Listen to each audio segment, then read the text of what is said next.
E nós temos uma participação especial, né, com o apoio, é claro. O Conrado já desligou com a gente? Ou vai continuar com a gente? Continua. Conrado, você está por aí? Eu pensei que você ia me abandonar. Estou aqui.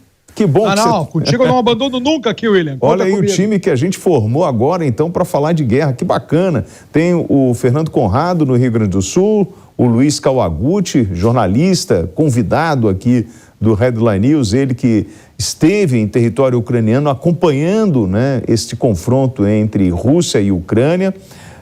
E nós estamos também com o especialista em relações internacionais, Urian Francelli. Urian, muito obrigado pela gentileza de estar aqui na Jovem Pan News. Antes de passar a palavra para os senhores, eu gostaria de acionar o nosso correspondente na Europa, o Luca Bassani. Ele faz um resumo com as últimas atualizações do conflito e também os destaques de hoje, os assuntos do dia na Europa. Acompanhem comigo. Boa noite de quinta-feira a toda a nossa audiência.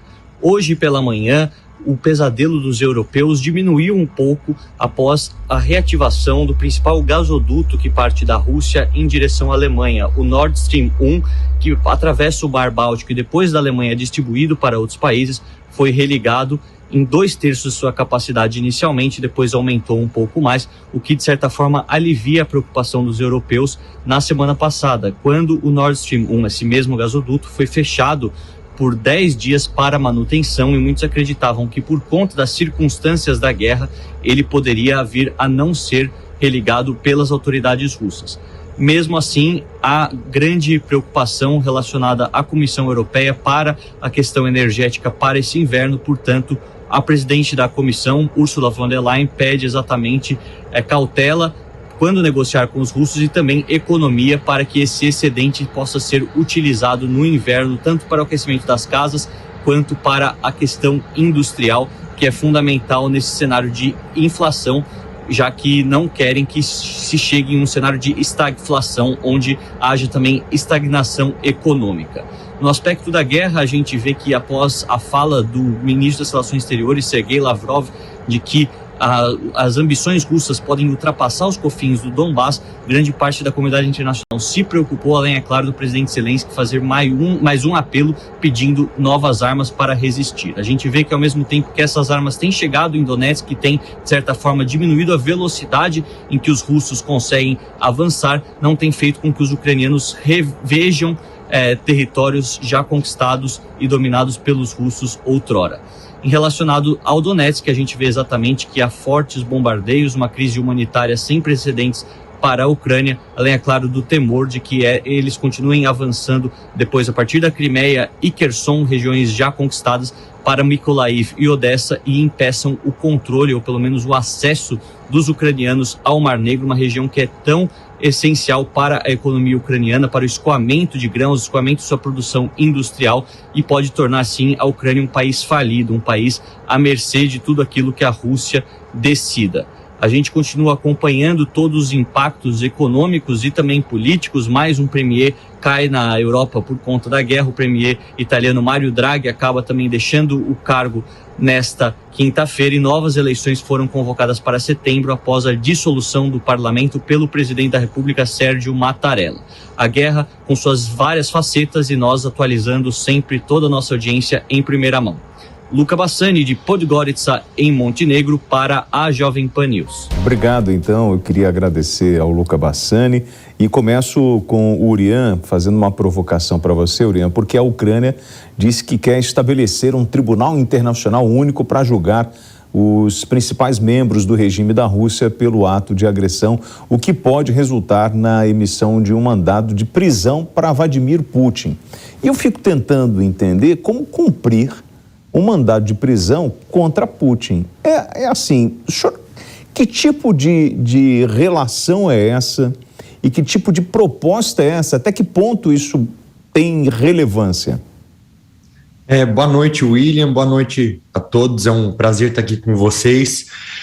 Na verdade, não faz muito sentido essa ideia de criar um tribunal único para julgar o Putin pelos crimes dele, né? Até lá atrás, há muitas décadas, foi feito o Tribunal de Nuremberg para julgar os nazistas depois da Segunda Guerra, mas naquele momento, na história, a gente não tinha ainda as instituições internacionais como o Tribunal Penal Internacional, para julgar esse tipo de crime. Então, hoje, não precisa que nada seja criado. Essas instituições já existem e já foi...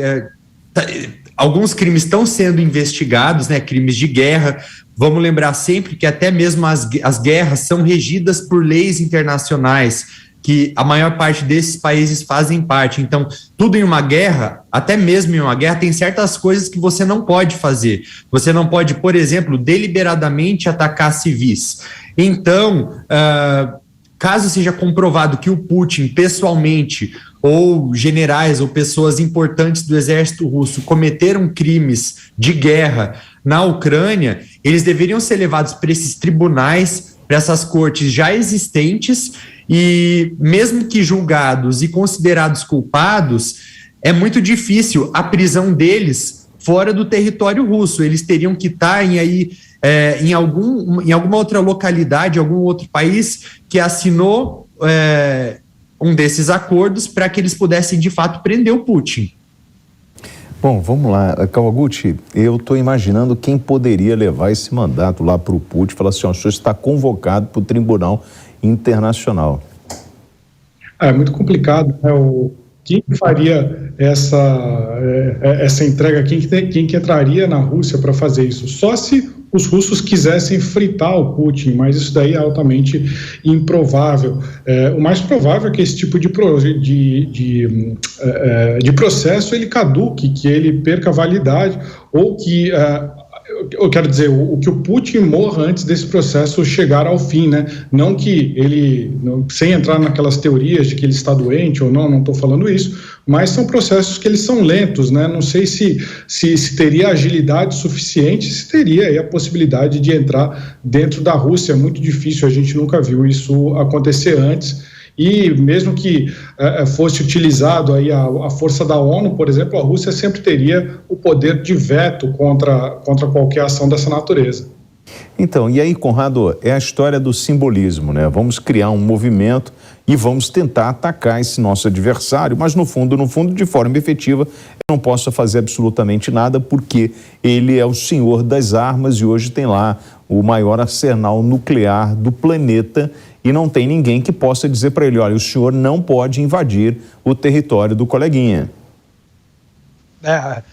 Me lembrou muito, eu até estava rindo aqui, desculpa, durante a transmissão, porque me lembrou aquela ideia dos ratinhos, né? Os ratinhos tinham um problema com o gato comia todo mundo. Aí os ratinhos se reuniram e chegaram a uma conclusão que a melhor estratégia era colocar um chocalho, né, no pescoço do gato, para quando o gato fosse atacar, o chocalho balançasse, eles, né, tomassem atenção, um alarme, podiam fugir e não ser pego pelo gato. Até que um ratinho lá falou, tá ok, baita ideia, mas quem é que vai colocar o chocalho lá no pescoço do gato, né? Então isso aí tem mais uma fanfarronice, o direito de espernear do presidente da Ucrânia, ele quer que isso aconteça, né, para grandes guerras, mas o que a gente está vendo hoje no próprio território ucraniano é a mesma coisa que o Lavrov falou. Eles estão ampliando cada vez mais, como eu falei para vocês aí 2 semanas atrás, pela questão dos mísseis HIMARS ali, eles estão ampliando essa zona, né, que não seja possível arremessá-los. Inclusive, falei para vocês 2 semanas atrás aqui que eles poderiam estar explodindo as pontes, né, com esses mísseis. Aconteceu agora, exatamente ontem aí, a Rússia conseguiu interceptar todos os mísseis HIMARS que foram lançados pela Ucrânia, que são esses mísseis de longo alcance. Tem muita gente que acha que é só foguete que vai naquele HIMARS, mas não, ele pode colocar, além dos 6 foguetes, pode trocar e colocar um míssil, né? E acabaram atacando pontes, principalmente a ponte, uma das principais do rio Dnepr, se pronuncia, né? Que é a ponte Antonovsky. Ela foi bombardeada aí nesses dias, exatamente aquilo que eu falei para vocês 2 semanas atrás, que era um grande risco da gente ver. Inclusive, o maior risco, ao meu ver, seria a explosão de símbolos, como aquela grande ponte que o Putin acabou de inaugurar, assim, vamos dizer, na Crimeia, de modo que possa mexer nas meninas dos olhos dele, e aí sim, ele tomar posições mais radicais, como a própria utilização de armas nucleares. Eu não duvido de nada. Isso é uma guerra que está se ampliando cada vez mais, né? A gente achava que ela ia voltar ali para ficar só na região de Donetsk, mas não, agora a gente está vendo aí uma ampliação para outros territórios aí, como foi muito bem comentado já no programa. Agora, essa semana, né, senhores, nós conversamos sobre o posicionamento do Brasil em relação ao conflito. A ligação de Jair Bolsonaro para o Zelensky, a conversa dos dois, a cobrança de Zelensky sobre a neutralidade do Brasil. E aí nós tivemos o vice-presidente Hamilton Mourão, que disse que condena a guerra na Ucrânia e que o Brasil não está neutro, mesmo tendo interesse com os países envolvidos. Em visita a Nova York para evitar sua inelegibilidade ao Senado, Mourão deu uma entrevista para a agência de notícias da ONU e destacou que a guerra tem que ser resolvida pela via diplomática e que o Brasil está alinhado com os posicionamentos das Nações Unidas sobre o conflito na Ucrânia. Vamos assistir agora um trecho dessa entrevista. Na realidade, o Brasil não está neutro, o Brasil condena o conflito. Agora, nós temos interesses tanto com a Ucrânia como com a Rússia. É uma questão de pragmatismo, de flexibilidade. O Brasil não concorda com o conflito, o Brasil condena o conflito, mas é uma questão que tem que ser resolvida pela via diplomática e o Brasil está pronto para participar na via diplomática para acabar com essa guerra. No meio da diplomacia, como é que o senhor avalia a fala do presidente Hamilton Mourão? Ela foi certa? Esse pronunciamento ele deveria ter dado? É o pronunciamento que o presidente da República deveria ter dado desde o começo, né? Porque, por um lado, o Bolsonaro ele ainda diz que o Brasil não apoia a guerra, mas, ao mesmo tempo, a gente vê mandando, partindo dele, algumas mensagens cruzadas, né? Então, desde quando ele já foi lá atrás visitar o Putin na Rússia, mesmo havendo aquelas movimentações já ali, né, do exército russo perto da fronteira com a Ucrânia, alguns comentários que ele fez em relação ao Zelensky também. Então, esse tipo de mensagem, eu acredito que mais atrapalha do que ajuda. Eu acho que se o presidente tivesse, de fato, tido uma postura mais parecida com o que o Mourão teve agora em Nova York, talvez nós não estaríamos tão queimados internacionalmente. Então, Kawaguchi, mas você, dentro do campo da diplomacia, Mourão tem essa autoridade para falar isso?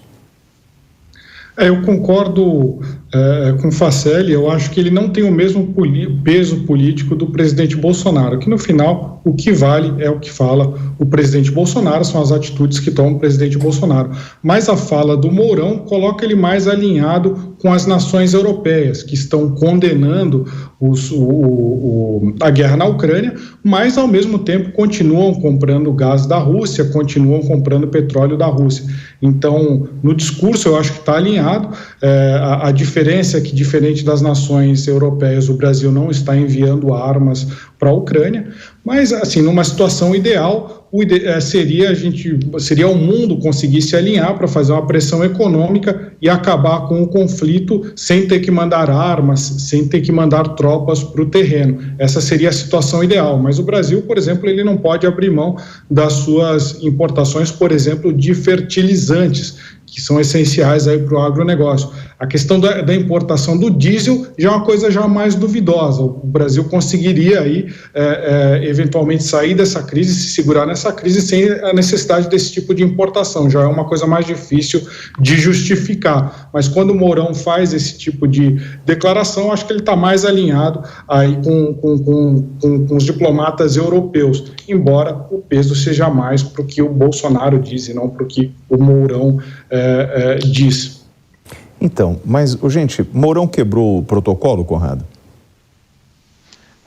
Desculpa eu já peço desculpas aos outros comentaristas, mas eu não enxergo dessa maneira aí. Eu vejo como uma grande ingenuidade achar que o mundo funciona dessa forma. Política internacional é pragmatismo. Até acontecer uma guerra, é muito ruim tu estar neutro, porque tu pode sofrer alguma represália de alguns lados. Mas depois que a guerra começou, a melhor coisa que pode acontecer é o país estar neutro. Então não estar de lado nenhum e ter benefício dos dois lados. Eu não sei se vocês estão torcendo para a Ucrânia ou estão torcendo para o Brasil. Eu torço para o Brasil. A melhor posição é neutralidade. O Brasil está de parabéns o que vem fazendo na sua política internacional. É assim que funciona. E essa história de colocar sanções econômicas é a maior piada que existe. Ontem ainda a União Europeia colocou o 7º pacote de sanções econômicas contra a Rússia. Botou sanção econômica porque não tem capacidade de invadir a Rússia, não quer comprar esse conflito, está usando a Ucrânia para os seus próprios benefícios e não está conseguindo, está dando um tiro do pé um atrás do outro. Hoje eles levantaram a mão para o céu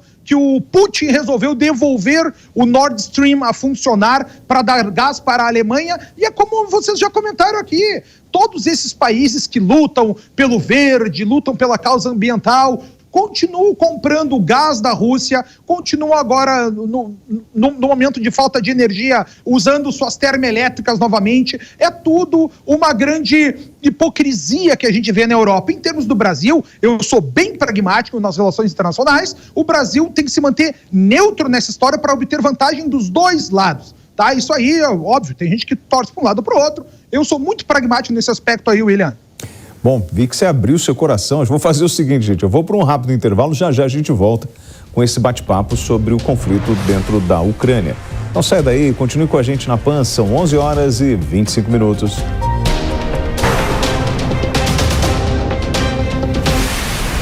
Baixe a PP News na sua loja de aplicativos. Nós aprendemos a voar, porque de cima a gente enxerga melhor. Nós aprendemos a nadar para desafiar a corrente. Aprendemos a correr para ultrapassar nossos limites. Nós não nascemos para ficar parados, porque é o movimento que faz o mundo evoluir. E é nesse mundo que queremos estar. Um mundo que questiona porque não aceita respostas prontas. Um mundo que tem coragem para se transformar. Um mundo que defende a liberdade de dizerem até o contrário daquilo que acreditamos. Nós não nascemos para ficar parados. Não importa onde, não importa quando, estamos sempre em movimento. Ontem, hoje, amanhã. Jovem Pan, 80 anos. Se você pudesse mudar seu futuro, qual seria a sua atitude hoje? Forte Viron Anti-Age, a escolha de um futuro com mais memória, mais força e mais tônus muscular. Forte Viron Anti-Age.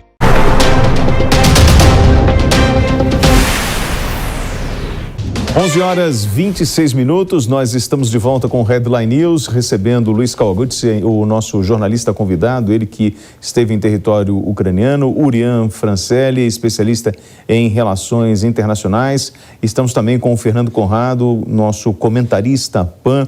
Senhores, a Turquia anunciou que Rússia e Ucrânia devem assinar nesta sexta-feira em Ankara um acordo que poderá permitir as exportações de grãos através do Mar Negro e liberar milhões de toneladas de alimentos hoje estocados.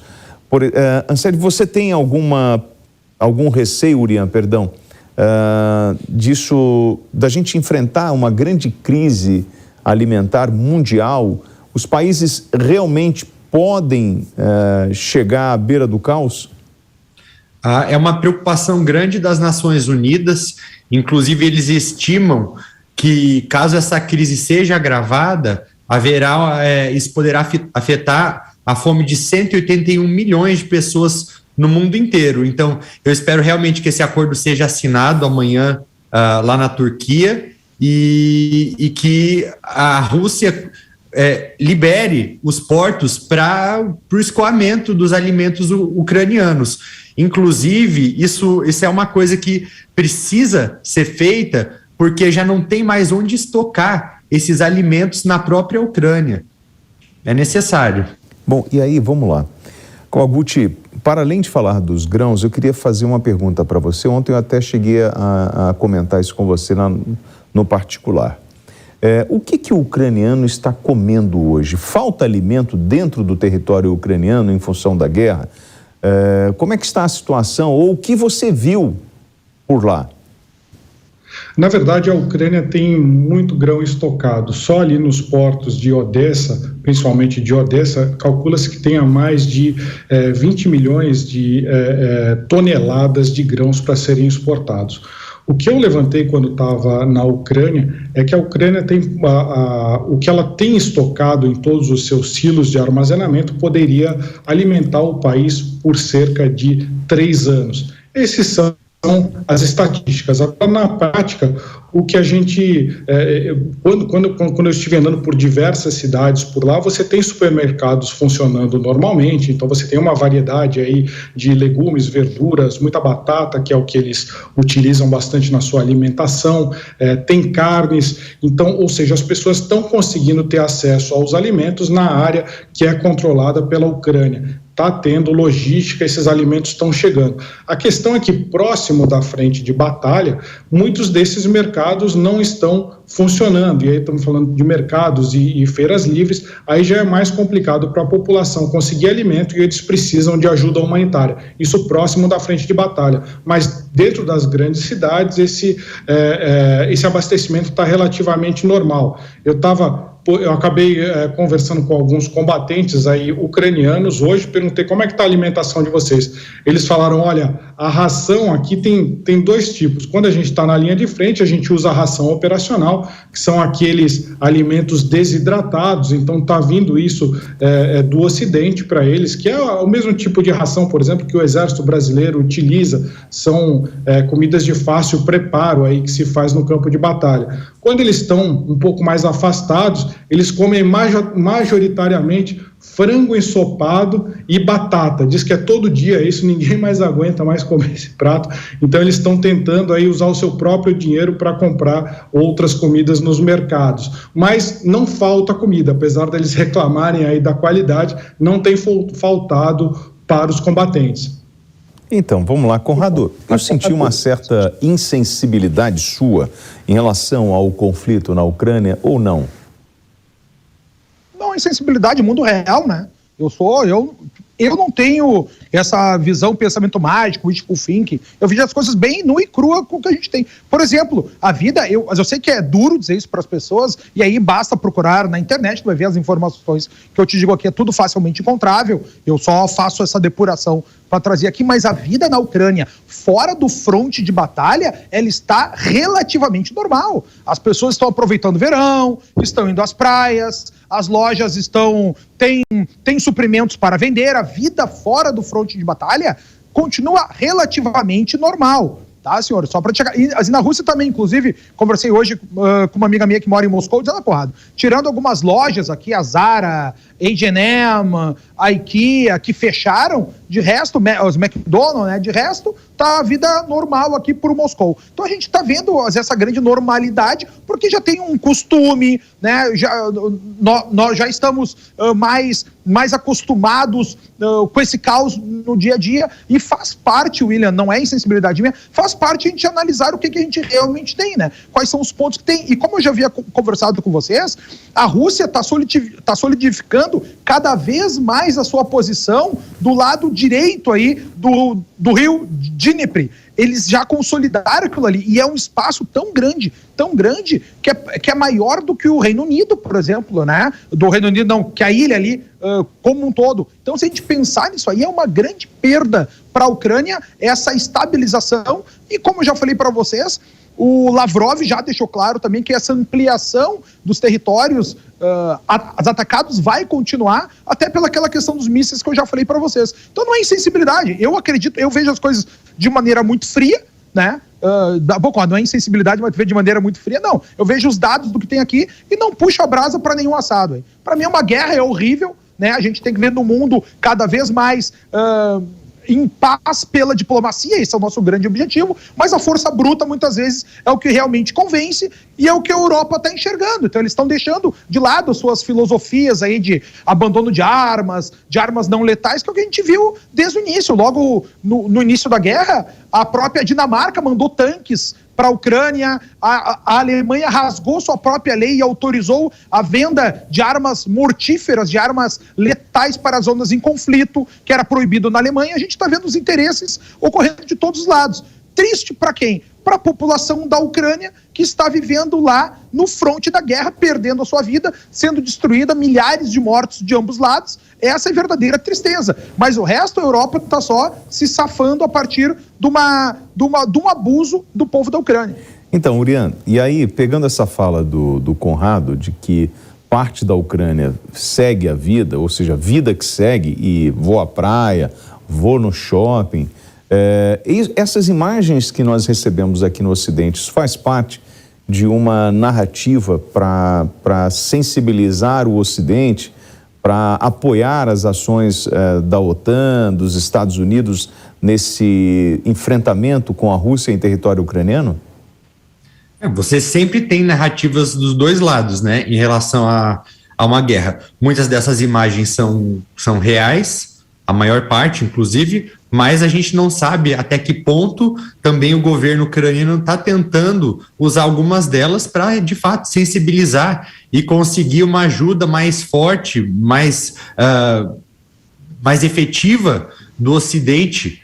Uma das coisas que não foram feitas ainda, que o Zelensky gostaria muito, era que, por exemplo, tivessem tropas estrangeiras lá agora. Porém, a gente tem que lembrar que, milhões de pessoas deixaram suas casas, cidadãos ucranianos tiveram que deixar o seu país, inclusive, foram 15 mil, isso foi um relatório da CIA, 15 mil soldados russos foram feridos, 15 mil mortos, 45 mil feridos, e são vidas que estão sendo perdidas dos dois lados, né? Teve um menino que morreu, ucraniano, enquanto estava esperando um ônibus, foi acertado por um foguete ou por uma bomba, alguma coisa lá, acabou morrendo.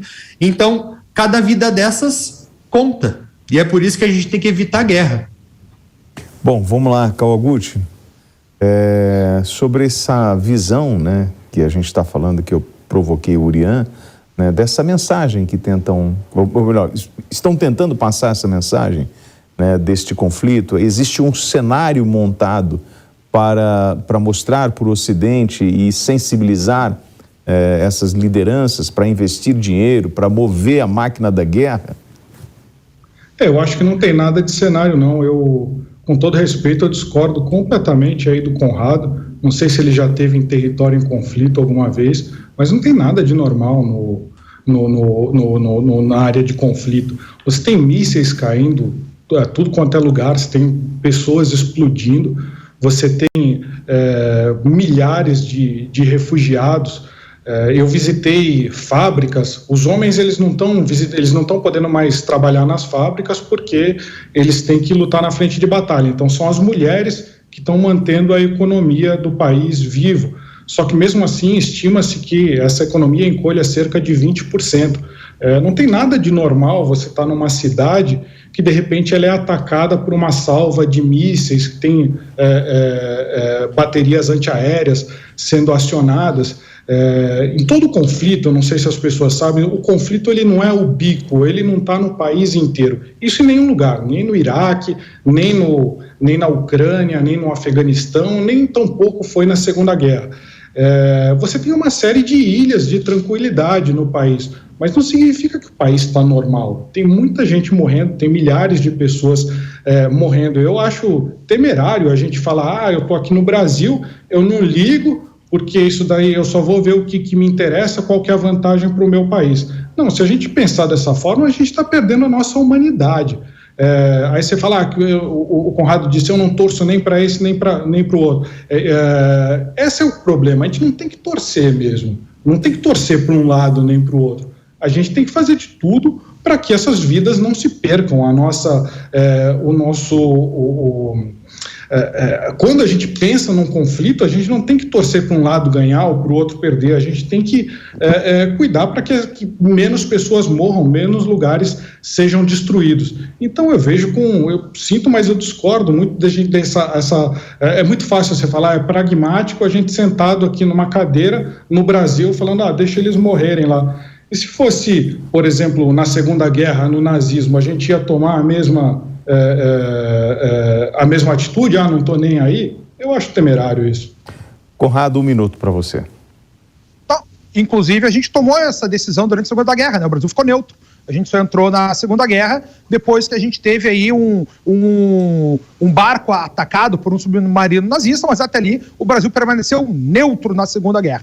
Só um ponto, talvez eu não tenha me expressado melhor aqui, tá? E aí eu conto com a tua consideração também, que eu falei que exatamente o que eu queria me expressar é isso, que existem ilhas de tranquilidade dentro da Ucrânia. No caso, se a gente colocar em Kiev lá, coloca na internet aí, Kiev Beach ou praia, tu vai ver que a vida está continuando. Eu converso com amigos ucranianos lá que me passam essa visão de mundo aí. Óbvio que o conflito é horrível, que vidas devem ser preservadas, mas pensando pragmaticamente em relações internacionais, que é o que o governo tem que fazer, né? A gente não vive no mundo do John Lennon, a gente vive, né, nessa grande batalha internacional. O Brasil está tomando uma boa posição, tanto que a gente está com boas relações com a Rússia, que vai fornecer para o Brasil aqui fertilizantes ainda, mais óleo diesel, né, desse lado, e a gente continua com uma boa relação com a Ucrânia, dentro do possível numa zona de conflito, de conflito no momento de conflito. Esse é o meu ponto. Bom, vamos lá, gente. No meio, a gente está falando aqui sobre Rússia e Ucrânia. A gente tem ainda no cenário internacional, Biden testa positivo para a Covid, e a gente tem um estado de tensão, Urian, e aí eu queria te provocar sobre essa ameaça da China, né, em relação à visita de autoridades dos Estados Unidos ao território de Taiwan. A gente está esquecendo essa zona de conflito que é muito importante em função dos componentes eletrônicos que saem de Taiwan, em função deste gigante que é China no cenário do mapa geopolítico. Eu acho que tem muita coisa acontecendo nesse momento, né? Até algumas pessoas falavam alguns meses atrás, 6 meses atrás, quando começou essa guerra, que a China estava tomando uma posição de maior neutralidade porque gostaria de fazer o mesmo com Taiwan. Mas a verdade é que não dá para saber realmente, de fato, o que a China vai fazer, quais medidas ela vai tomar, porque o pensamento de política chinês, ele é muito diferente do nosso aqui no Ocidente e, na verdade, diferente de qualquer outro no mundo inteiro. A China é um país, é uma civilização milenar. Então, tudo aquilo que eles fazem é pensando muito no longo prazo. Então, realmente, eu não consigo especular se isso vai dar alguma coisa, o que isso vai acontecer, o que vai acontecer em relação a isso. Bom, vamos lá, Kawaguchi. A gente não está enxergando o problema, e esse problema existe, é grave, a gente deve levar em consideração, a gente tem que começar a virar a nossa lupa para Taiwan e acompanhar essa possível visita da autoridade americana, e a resposta da Rússia a essa visita pode ser uma resposta severa? Não, sem dúvida.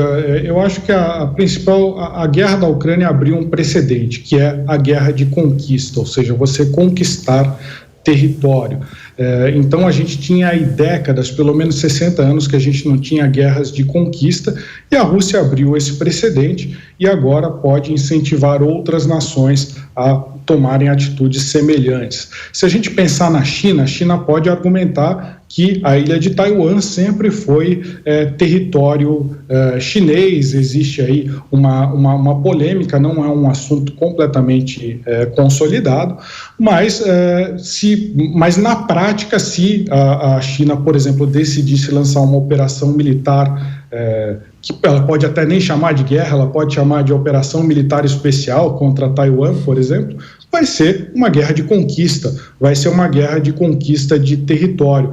Então foi aberto um precedente, a gente tem que ficar de olho nisso, a gente tem que lembrar que a China, ela não condenou aí quando, por exemplo, quando a Rússia anexa a Crimeia, a China apoia. A gente tem agora uma aproximação da Rússia com o Irã, por exemplo. O Irã apoiou a posição da Rússia em fazer a guerra na Ucrânia. Então a gente está vendo aí o que pode se tornar uma parceria, talvez não alianças, por exemplo, porque a China não faz alianças formais, pelo menos não tem feito até agora, mas a gente tem países um pouco mais que parecem estar alinhados, como a Rússia, a China, agora talvez o Irã. Então, eu acho que é um período que ele pode ser muito mais instável e pode ser muito mais marcado pela violência a partir desse precedente que é a guerra da Ucrânia. Então, e aí, Conrado, como você interpreta esses símbolos hoje que aparecem nesse tabuleiro de xadrez, com tanta gente poderosa, com tantos países armados, né? E ameaçando um ao outro, né? Olha, punição para você, você vê aqui, não acho legal, eu posso responder de forma drástica. Então, assim, a gente está num campo, a diplomacia hoje, ela está muito relacionada ao poder que eu tenho de armas ou de enfrentamento a qualquer um e ponto final? Essa é a parte triste da diplomacia, é tentar... Tem uma palavra que diz que a diplomacia é tu ter a capacidade de mandar alguém para bem longe e essa pessoa ter a vontade de ir para bem longe, né? Para onde tu mandou essa pessoa.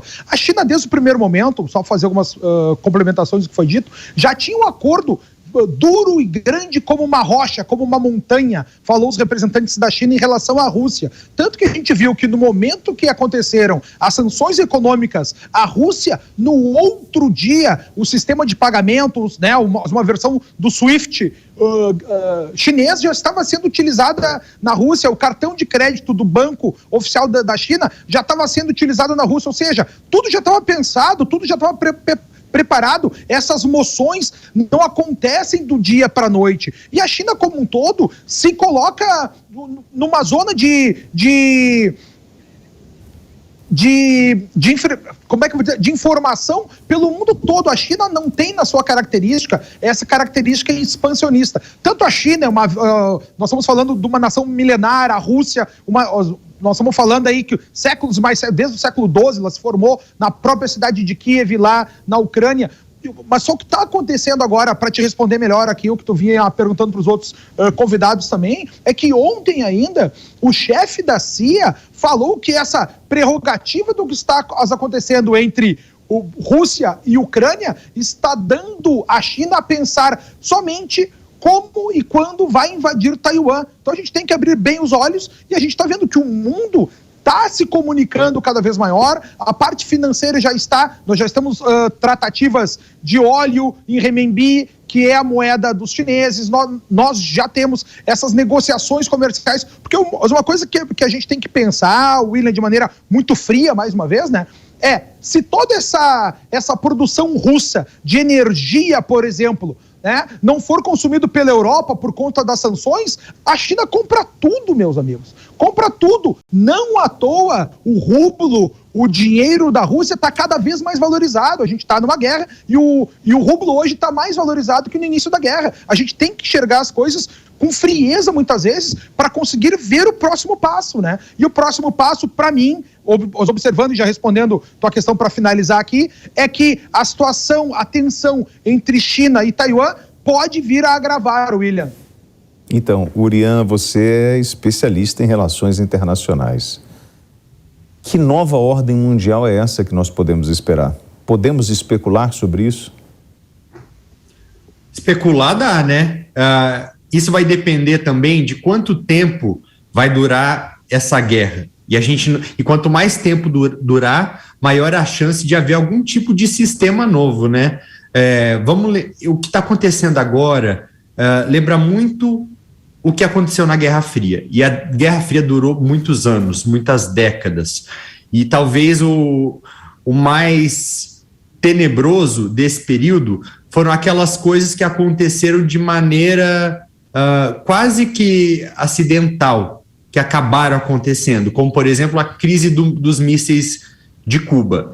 Isso é uma coisa que a gente quer ao máximo evitar que aconteça na Ucrânia, né? A gente fala de ataques, de bombas, de possível uso de armas nucleares, porém, a gente não está discutindo muito o uso acidental dessas bombas, que é algo que pode acontecer, que é algo que quase aconteceu na Guerra Fria lá atrás. Vamos lembrar também de outro fenômeno acidental que ocorreu há algum tempo envolvendo a Ucrânia, que foi em 2014, quando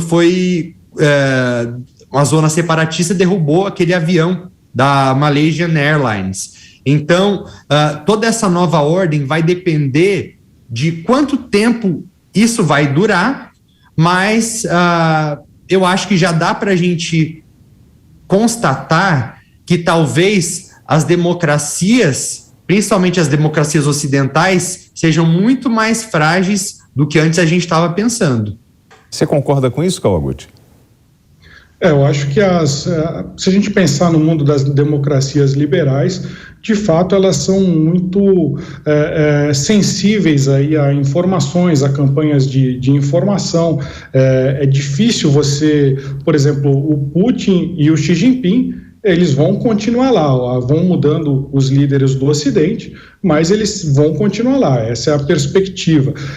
Você fazer a Rússia ou a China fazer, como elas já fazem, campanhas aí de informação contra governos do Ocidente para enfraquecer esses governos, não é só uma teoria da conspiração, a gente já viu isso acontecer. Então, concordo que, de fato, elas têm algumas fragilidades que os regimes autocráticos ou considerados mais autocráticos não têm. Mas, por outro lado, também, as democracias têm uma rede de alianças muito forte.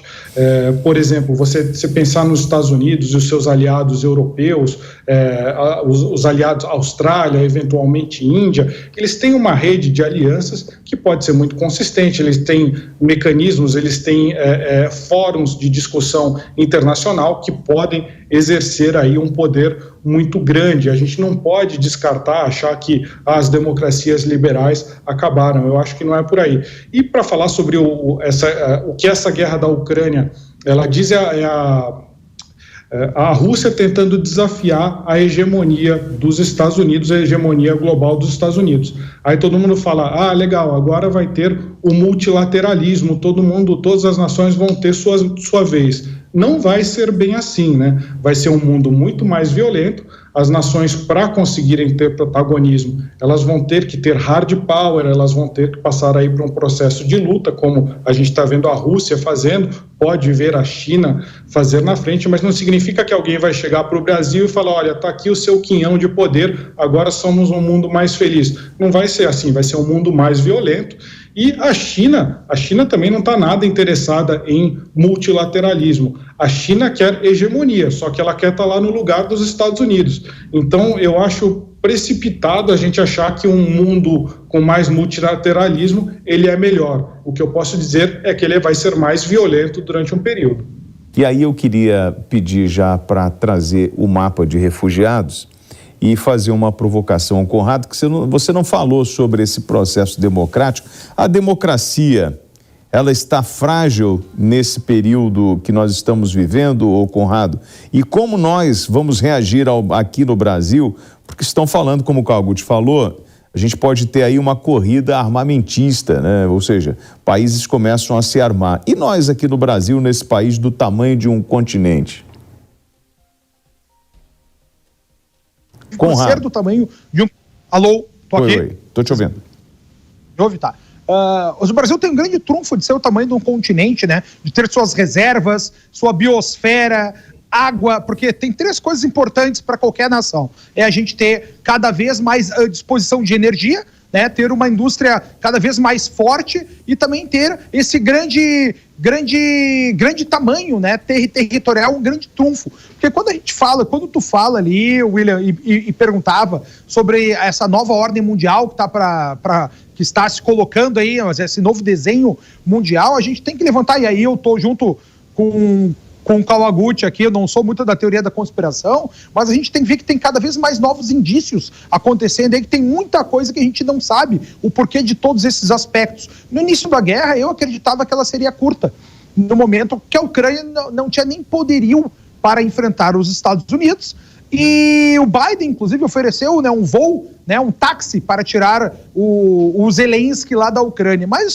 logo depois disso, uma semana depois, a gente já viu a Europa como um todo ajudando a Ucrânia, né, para combater, para permanecer nesse estado. E tem revelações aí, como a gente viu nessa semana passada, da invasão da iCloud do Hunter Biden, filho do Joe Biden, que existe relações escusas, né, e relações sombrias entre a família Biden com a Ucrânia, com laboratórios biológicos e também com a China, né? Muitos pagamentos do governo de empresas de energia chinesa para empresas do Hunter Biden. Tem muita coisa por trás aqui que a gente não consegue, que a gente nem sabe quais são esses interesses que estão por trás como um todo dentro do mundo. Mas em termos de nação, é importante a gente trazer para quem está nos assistindo que a transformação de uma moeda local numa moeda global é o que faz o poder caminhar pelo mundo. Antes da Segunda Guerra Mundial, a gente tinha a libra esterlina, né? O dinheiro do Reino Unido como sendo esse grande dinheiro global de utilização.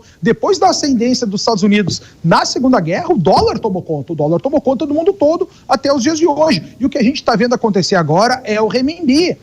Tirando, se a gente pensar em 2 territórios, 2 cidades importantes no mundo para um ponto de vista financeiro, a gente tem Nova York e muito equilibrada com ela, nós temos Xangai, né, com grande trabalho, com grande transformação financeira, e hoje a gente está vendo muitos países já negociando em renminbi. Se nós tivermos cada vez mais a consolidação da moeda chinesa, que é o renminbi, como eu já falei para vocês aqui, a gente vai ter a China aí ocupando um lugar de proeminência cada vez maior.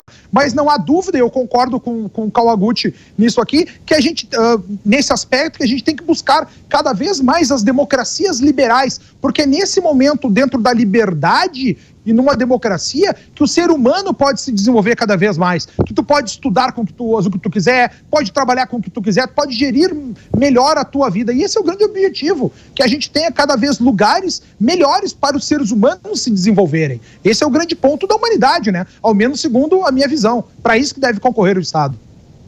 Aí, William, desculpa. Não, eu gostaria de fazer um comentário em relação ao que o Conrado disse. Sim. Que faz bastante sentido. Uma das explicações que eu dou para essa invasão russa na Ucrânia é o fato da Ucrânia, por mais que ela não fosse uma democracia liberal, perfeita, né, mas ela tinha uma característica muito forte de qualquer democracia, que era um sistema eleitoral onde a transição de poder funcionava, ou seja, os ucranianos eles tinham a capacidade, apesar de toda a corrupção que havia no país, mas de eleger um presidente, tirar um presidente e colocar outro. E, na minha opinião, isso incomodava muito o Putin.